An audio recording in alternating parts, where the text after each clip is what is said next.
नमस्कार, मैं Vimal Krishna Sahu Golden Book Properties से मैं आपका स्वागत करता हूं और हमेशा की तरह आज भी आपके लिए एक बहुत ही अच्छा और लीगल टॉपिक मैं लेकर आया हूं, जिसमें आज हम बात करने वाले हैं दाखिल खारिज के ऊपर। दाखिल खारिज से जुड़ी आज हम कंप्लीट वीडियो आपको दे रहे हैं, कंप्लीट नॉलेज आपको दे रहे हैं, जिसमें कुछ बहुत जरूरी जरूरी टॉपिक है। तो बिना देर किए हम अपने टॉपिक को शुरू करेंगे। आप बस हमारे चैनल को लाइक और सब्सक्राइब कर लीजिए ताकि आप सारी जरूरी जानकारियों से हमसे जुड़ सके। तो चलिए शुरू करते हैं आज का टॉपिक।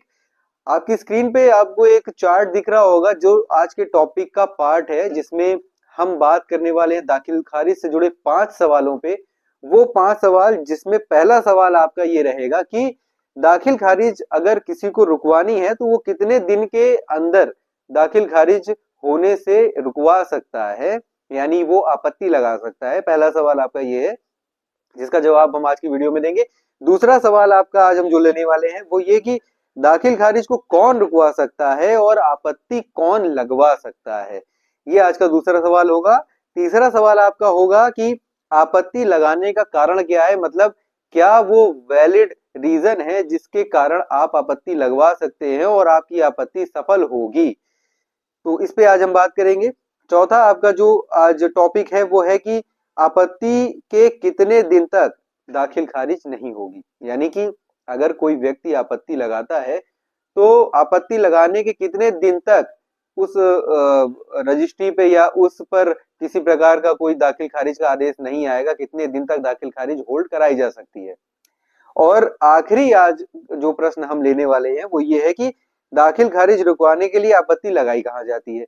तो ये 5 प्रमुख सवाल हैं जिस पर आज हम बात करने वाले हैं। इन 5 प्रमुख सवालों के जवाब आज हम आपको देंगे। तो सबसे पहले आज की वीडियो में हम आपको पहले ये बताएंगे, जो आपका पहला सवाल है कि कितने दिन तक दाखिल खारिज आप रुकवा सकते हैं। तो इसका जवाब आपको मैं ये बता रहा हूं कि जिस दिन आपने बैनामा किया, जिस दिन रजिस्ट्री हो गई, रजिस्ट्री की तिथि से लगभग 35 दिन का एक वक्त होता है। ये 35 डेज एक ऐसा वक्त होता है जिसके पहले दाखिल खारिज नहीं हो सकती। कोई भी व्यक्ति 35 दिन के पहले अपनी दाखिल खारिज को नहीं करवा सकता है। ये 35 दिन का जो वक्त होता है, 30 से 35 दिन का जो ये वक्त होता है, ये वक्त दिया इसीलिए जाता है कि अगर बैनामा करने वाले या किसी भी व्यक्ति को जो बैनामे से जिसको समस्या है, जिसको भी उस पे आपत्ति लगानी हो, ये 30 से 35 दिन का वक्त इसीलिए दिया जाता है कि किसी को भी ऑब्जेक्शन हो तो वो जा करके उस बैनामे के खिलाफ में, उसके अगेंस्ट में अपनी आपत्ति दाखिल कर दे। तो पहले सवाल का जवाब आपका ये है कि अगर आपको किसी की दाखिल खारिज रुकवानी है तो रजिस्ट्री की तिथि से 30 से 35 दिन का आपका जो वक्त होता है, इसमें आप आपत्ति लगा सकते हो, उसकी दाखिल खारिज को रुकवा सकते हैं। अब इसी में एक बात ये आएगी कि मान लीजिए कि 35 दिन से समय ऊपर हो गया, तो भी क्या आप दाखिल खारिज रुकवा सकते हैं किसी की? तो इसका जवाब आपको हम ये बताएंगे कि 35 दिन के बाद फाइल आपकी आदेश के लिए चली जाती है, उसमें आपका बैनामे की दाखिल खारिज का आदेश लगना शुरू हो जाता है, उसकी प्रक्रिया चालू हो जाती है। लेकिन यदि किसी के बैनामे पे 35 दिन के बाद भी दाखिल खारिज नहीं हुई है, तो उस व्यक्ति के बैनामे पे जब तक दाखिल खारिज ना हो तब तक अन्य पार्टियों के पास, अन्य व्यक्तियों के पास ये ऑप्शन रहता है कि वो उस बैनामे पे आपत्ति लगा सके। तो आपके पहले सवाल का जवाब आपके सामने मैंने ये दे दिया।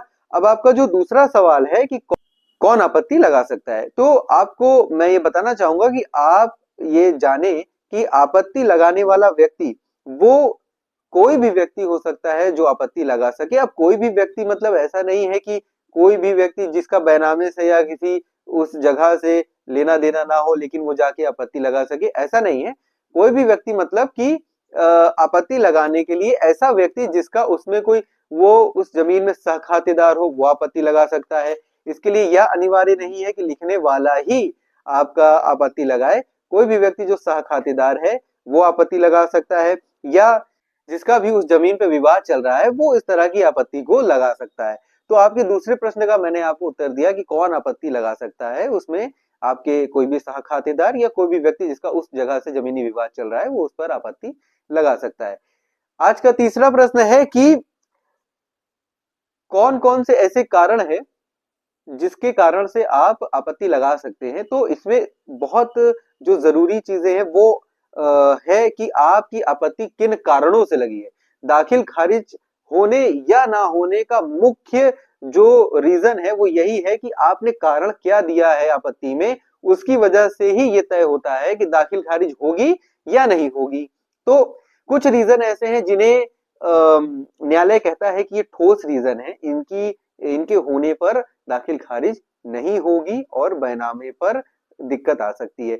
कुछ रीजन ऐसे होते हैं जिसमें कि उन्हें ठोस रीजन नहीं माना गया है और उनके कारण से अगर आपत्ति लगती है तो भी जो है दाखिल खारिज हो सकती है। एक स्थिति आपको बताऊं कि एक सबसे जो लोग इसको मुख्य कारण समझते हैं, लेकिन न्यायालय की नजर में ये मुख्य कारण नहीं है। जैसे कि अगर आपने या किसी भी व्यक्ति ने आपत्ति लगाई और आपत्ति में उसने अपना कारण बताया कि रजिस्ट्री करने के बाद कि मुझे पैसा नहीं मिला और मेरा बैनामे का जो रकम है वो मुझे प्राप्त नहीं हुआ, इस वजह से मैंने आपत्ति लगाई। तो अगर इस वजह से कोई आपत्ति लगाता है तो ये बात आपको मैं बता दूं कि ये किसी भी तरह से न्यायालय इसे ठोस कारण नहीं मानता। और अगर इस वजह से आपने आपत्ति लगवाई है या लगाई है तो 2 या 3 तारीखों के बाद दाखिल खारिज व्यक्ति करा सकता है, क्योंकि इसे ठोस कारण नहीं माना गया है। पहली चीज। दूसरी चीज, अगर अब आपका सवाल ये होगा कि ठोस कारण माना किसे गया है, तो उसके जवाब में मैं आपको बताऊं कि 1, 2, 3 ऐसे कारण हैं जो जिन्हें ठोस कारण न्यायालय मानता है। जिसमें सबसे पहला कारण है बंटवारे का, कि अगर आपने बैनामा किया, वो बैनामे में अन्य सहखातेदार भी हैं, उसमें उनकी कोई पैमाइश नहीं हुई, बंटवारे का आपका हिस्सा बांट नहीं हुआ, अलग नहीं हुआ, तो उसमें कोई भी सहखातेदार वो उसमें आपत्ति लगा सकता है और ये सबसे मुख्य कारण होता है आपत्ति का, जिसे ठोस कारण माना जाता है और व्यक्ति की दाखिल खारिज नहीं होगी। यह एक इसमें ये भी है कि कई बार ऐसे होता है कि भाई भाई का बंटवारा नहीं होता है और उसमें एक भाई की रोड पे जमीन दोनों की बराबर से है, लेकिन एक भाई ने ही पूरी जमीन बेच दी, तो उसमें जो साखातेदार है उसको पूरा ये अधिकार है कि वो आपत्ति लगा दे और उस पे दाखिल खारिज होने से पूरी तरह से रुक जाएगा और बैनामा कैंसिल होने की नौबत भी आ जाएगी, क्योंकि उसमें साखातेदार का हिस्सा पूरी रूप से उसके हितों का हनन हुआ है। तो एक मुख्य कारण तो आपका ये हो गया। दूसरा ये कि अगर किसी व्यक्ति की रजिस्ट्री हो चुकी है किसी जमीन पे और उसी जमीन की रजिस्ट्री दोबारा हो गई हो, यानी अगर एक जमीन की रजिस्ट्री 2 बार हुई है तो किसी भी हालत में दाखिल खारिज नहीं होगी आपत्ति लगने पर। इसे बहुत ही ठोस कारण माना गया है।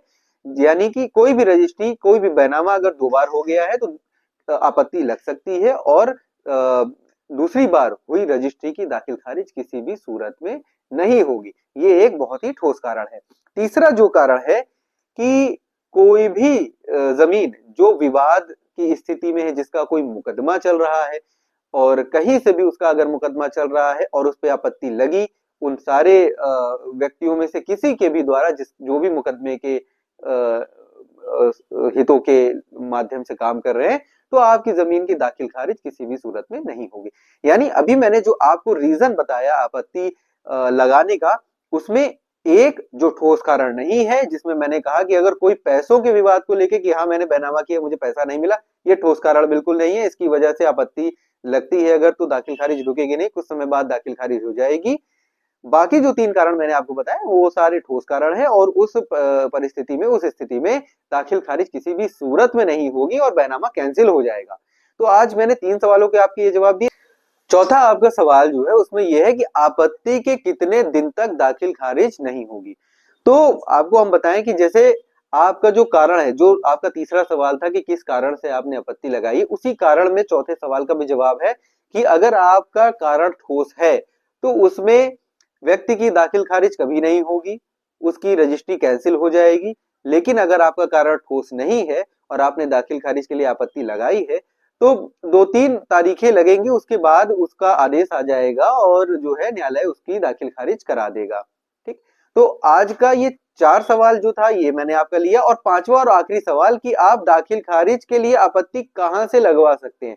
तो दाखिल खारिज के लिए आपत्ति जहां आपकी रजिस्ट्री आपने करवाई है उस जगह पे उस तहसीलदार के माध्यम से आप आवेदन करके दाखिल खारिज पर आपत्ति लगवा सकते हैं।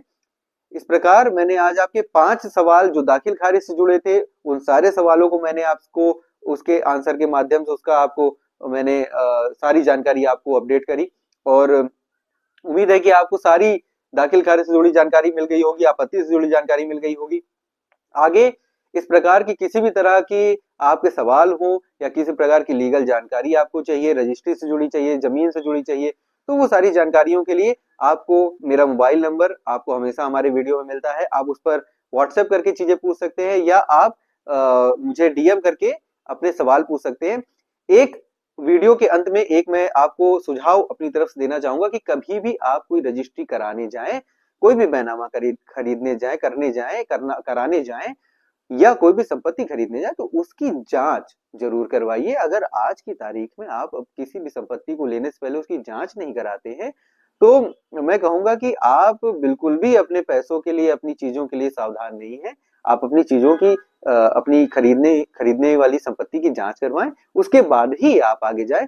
जांच की क्या प्रक्रिया है, क्या क्या तरीके हैं, मैं अपनी वीडियो में 1 बाय 1 करके आपको बताता रहूंगा। उसके लिए आपको हमारे हमसे जुड़ने के लिए हमारे चैनल को सब्सक्राइब करना होगा ताकि आपको लेटेस्ट अपडेट मिल सके। तो आज की वीडियो में बस इतना ही।